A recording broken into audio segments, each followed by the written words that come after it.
ELISHA CARLISLE here, and welcome back to my channel. For today's video, I am going to teach you on how to print on a B5 sized notebook. So if you're interested to know on how to do that, then just keep on watching. I am now going to docs.google.com because this is where I usually do my digital notes. These are the samples of it. And now I am going to open one sample of my work. This is my digital note-taking for our social psychology class. As you can see here, may mga words na ako na na-highlight, and yung pagka-highlight ko sa kanya is yung text talaga mismo. Ayan, ito yung mga colors na ginagamit ko. Pwede din naman itong highlighter, pero I find it na mas malinis siyang tingnan kung yung text na talaga mismo ang bibigyan mo ng color. So ayan, pababa, tapos ko na ito lahat, and this is ready na to print. But before that, I'm going to teach you first kung paano siya gagawin if talagang complete blank pa yung page niya. What you are seeing right now is an untitled document, and first talagang gawin natin na sinasuggest ko ay i-change nyo muna ang page setup. Kasi para hindi na kayo mahirapan mamaya na mag-change pa ng mga format kasi fixed na yung page setup nyo. So ngayon, tuturuan ko kayo kung ano yung kailangan na page setup for B5 notebooks. All you have to do is click File, and then below, meron kayong makikita na Page Setup. So this is the default setting for a B5 size notebook. So first, for the orientation, kailangan naka-portrait siya.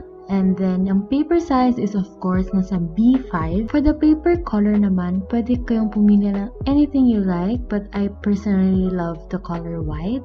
And then, for the margins, dito yung medyo complicated na kailangan mo talagang ano. But, you can follow naman the margins that I've set myself. So, for the top part, you can set it to 0.3. For the bottom is 0. And for the left and right naman is 0.5 inches. So right now, tatapusin ko muna yung notes ko for abnormal psychology, and I am going to show you later on the results so that maging ready to print na siya. So just stay tuned and keep on watching.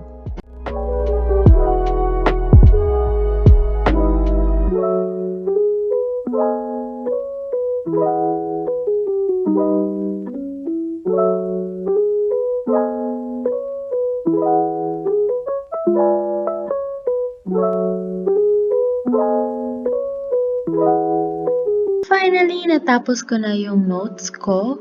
Also, natapos ko na rin ang aking Anafi na notes. So, ayan.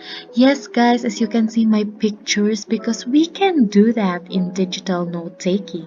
That's something that you can do sa regular na note-taking. Oh, ayan o.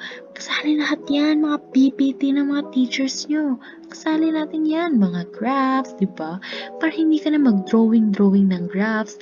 Very, very perfect itong digital note-taking na to make your life easier. So that being said, let's proceed to printing. So the printing part is the most interesting part of this process. So for the printing, you just have to click this button or Control P. And then yan. So lalabas ng preview dyan sa side, and all you have to do first is remember to custom the page. So paisa-isa talaga siya, guys, as in tsaga lang. As for example, yan, page 1 to 1 lang siya. And right now, kailangan nating i-change yung mga margins para saktong-sakto doon sa ating page. So you can just follow the margins that I am using because I tell you guys, this is fail-proof printing. Now all we have to do is just to click print. Now that my papers are ready and removed, let's go to the printer. Okay, so this is the most crucial part, so please listen carefully. So paglagay mo ng paper, yung holes ay kailangan nasa right side mo. Yes! So ilagay mo na and make sure na straight siya, and lock nyo na para sure talaga na hindi mahulog-hulog or ma-move yung paper nyo.